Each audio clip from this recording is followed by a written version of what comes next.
ورحمة الله وبركاته. أهلا وسهلا بكم في حلقة جديدة من حلقات قناة كبسولة بيزنس. النهاردة هنتناقش في موضوع مهم جدا، نقاش فكري. وعايز كل الناس اللي معايا في القناة يفكروا في الموضوع ده ويبصوا فيه بنظرة مختلفة ويفهموا الموضوع ده. وياريت أول الحلقة هو حابب أقول لك حاجتين. أول حاجة، عايزك تطلع قناعاتك الشخصية بره الفيديو، وتخلي عقليتك عقلية متفتحة وتسمع الكلام دوت بعقلية متفتحة، فعلا تفهم الكلام وتعرف المغزى منه. وتاني حاجة، تشترك في القناة عشان يوصلك الفيديوهات بتاعتنا في البيزنس والتسويق الرقمي والدروس والرؤى الاقتصادية الخاصة بالاستثمار. أول نقطة عايزك تعرفها في تعاملك اليومي مع الناس أو العلاقات الاجتماعية، الكلام دوت انا مش بس عاصرته في الحياة اليومية في التعامل مع الناس، بل قريته في الكتب، وقريته في كتب كتير جدا في سياسة او في محور تعاملك مع الناس في الحياة. هتلاقي من الناس اللي حواليك، لو انت شخص تميزت في حاجة او نجحت في شغلك وصلت لحاجة، او مثلا انت راجع مترقي في شغلك ومثلا خدت ترقية كويسة في شغلانة ما انت اشتغلتها، وراجع مثلا تقول لهم الخبر الفلاني، المفترض في اللحظة دي انك تسمع اراء ايجابية من اللي حواليك، يا اما تسمع اطراءات اعجاب. يعني مثلا ربنا يوفقك، ربنا يكرمك ان شاء الله، بكرة احسن وتبقى حاجة. مثلا يقول لك ايه، يعني انت لو خدمة عملاء مثلا في شركة، يقول لك بكرة يا عم تبقى مدير قسم خدمة العملاء، تبقى كده. في اوقات الناس فيها بتحاول لما تشوفك نجحت او وصلت لحتة معينة تبقى عايزة تفقدك الثقة في نفسك، تحاول تظهرك سيء في قصتهم، او بمعنى ادق يخليك تفقد الثقة في نفسك ويهز ثقتك في نفسك.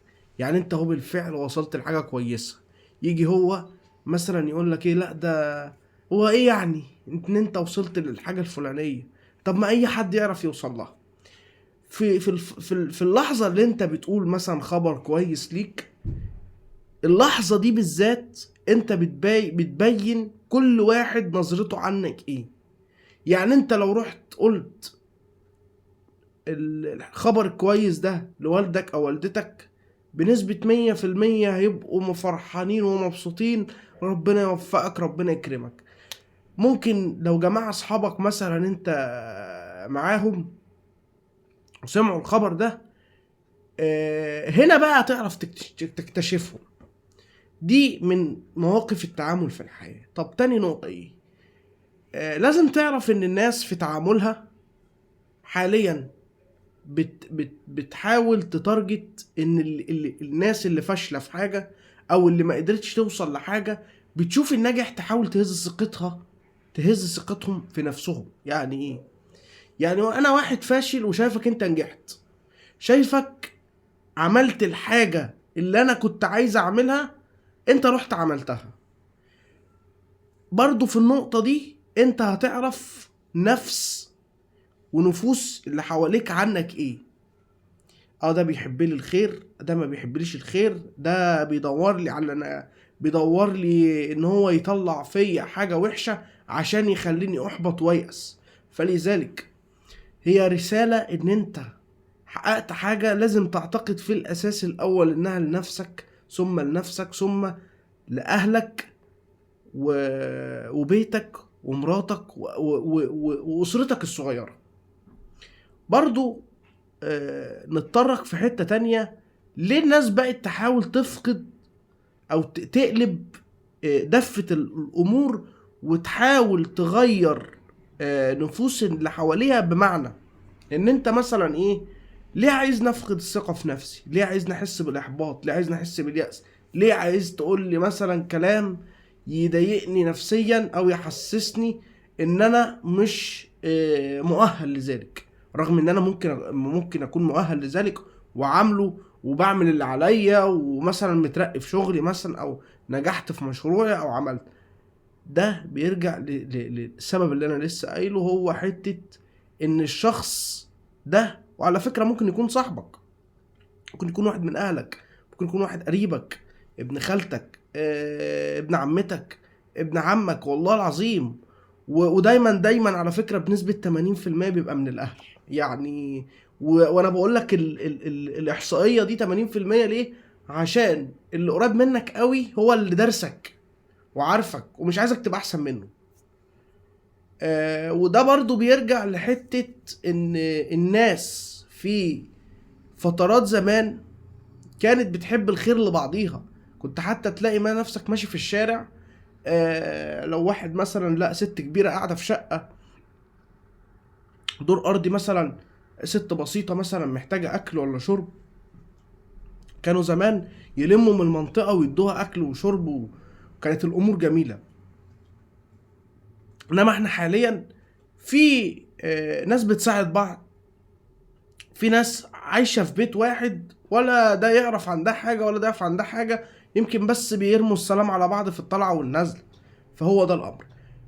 ولذلك برضو انا بقول لك الحاجة المفيدة هنا ان انت حاول ما تقولش حاجة عنك، او ما تفسرش نفسك لحد كتاب مفتوح. يعني انت ما تبقاش راجل مجتهد وربنا يوفقك ويعينك في اي حلم واي هدف انت عايزه، و... وانا بشجعك من مكاني هذا ومن قناه كبسوله بيزنس، انا بشجعك. بس حاول الحاجات اللي انت تعملها وتحققها ما تروحش تقول بقى انا سويت كذا، انا عملت كذا، لان انت ما تضمنش الناس اللي حواليك نفسيتهم ايه عنك. ما ممكن ده مش بيحب لك الخير، ممكن ده مش عايزك توصل. وهيظهر امتى؟ لما انت تيجي تقول الكلمة دي تلاقي بقى وش واحد مثلا اتغير كده اهو، عمل كده، لا يا عم اصل انت كذا، لا ده انت المفروض تهتم بالحتة الفلانية، لا بس هيحاول يوجد مبررات ان انت فيك عيب وخلاص، وهتلاقي اسبابه تافهة. اسبابه تافهة. ان شاء الله هبقى اتكلم في حتة تانية في جزء التاني ان شاء الله، اللي هو ازاي تعرف تفسر الشخص اللي قدامك من كلامه عن طريق الكلام، ان انت ازاي تتكلم معاه لو في مشكلة حاصلة او في موضوع حاصل وانت عايز تعرف اللي جوه الشخص ايه بالظبط. دي برضو ليها فيديو، ويا ريت يا رب بس يلقى القبول. المقصد برضو ان كل نجاح شخصي انت هتعمله في حياتك هو العائد الاول هو انت. العائد الاول عليك انت وعلى اهلك. وحاليا انت حتى في شغلك هتلاقي ناس، انت مثلا لو شغال محلل ائتمان او شغال محلل مالي نظم معلومات مثلا، هتلاقي اللي حواليك بص بيروح يعمل شغل مثلا حاجات كده هايفة، يروح يقول لك ايه اصل انا عملت كذا كذا للمدير، يروح للمدير يقول له كده. واحد تاني مثلا يقول لك انا لا ده انا جيت بدري النهارده. هو عايز يظهر نفسه، عايز يبين نفسه، تمام، عشان يبين ان اللي حواليه ده مش شايفين شغلهم، ده انا اللي شايف شغلي. وبرضه في حتة انك تترقى ازاي، انا دي هعمل لها حلقة منفصلة في العلاقات الانسانية، ازاي تترقى في شغلك، وبطرق علمية في التنمية البشرية، ازاي تترقى في شغلك بطريقتك في الشغل، وبطريقتك في التعامل مع زمايلك في الشغل، وفي طريقتك في امور الشغل ازاي. دي برضو حاجات مهمة جدا لازم انت تعرفها. المقصد ان انت دايما حط في دماغك انك هتعرف نفوس الناس لما هيشوفوا نجاحك، او هيشوفوا حتة انت وصلت لها كنت انت عايز توصل لها من النجاح الشخصي. ترقية في وظيفة، جبت مثلا حاجة انت حاببها، وهكذا. طبعا يا جماعة نفوس الناس بتبان معدنها وحقيقتها لما بتشوف واحد ناجح في حاجة. يعني انا بيصعب عليا ليه الناس ما بقتش تحب الخير لبعض. ليه ما بقاش في يا عم الله يبارك لك، الله يزيدك، ربنا يكرمك. ما هي هتوصل لك والخير هيوصل لك والبركة هتوصل لك لما تحب لغيرك وتدعي له وتقول له يا عم ربنا يكرمك وربنا يوفقك، ولو احتجتني في مساعدة انا اساعدك. يعني كان برضو في مثل قديم كان بيقول لك معناه انت ساعد الناس هتتساعد. هيجي مثلا وقت عليك تقف في زنقة واحد صاحبك ولا واحد قريبك ولا كذا ولا واحد في الشارع بتاعك يقول لك ده يا عم ده ساعدنا زمان، ده وقف معانا في الموقف الفلاني، لا ده احنا واجب علينا نروح نساعده. وانا بالفعل شفت ده، يعني من امور كتير انسانية شفتها في حياتي شفت هذا الموقف. دي بعض الروائح او بعض الحاجات الجميلة من الزمن الجميل، احنا عايزينها ترجع تاني نشوفها وننظر إليها بعين الاعتبار ونتعلمها. لأن يا جماعة اللي قلبه أبيض وقلبه نضيف وبيحب الخير لغيره ربنا بيحبه، الناس بتحبه، وبيحب الخير وبيحب الرزق عند غيره يزيد. ده عملة نادرة، ده ما يتقلش بالذهب، ده الذهب أكبر منه. وهي دي القصة في حلقة بخصوص فهم العلاقات الاجتماعية. السلام عليكم.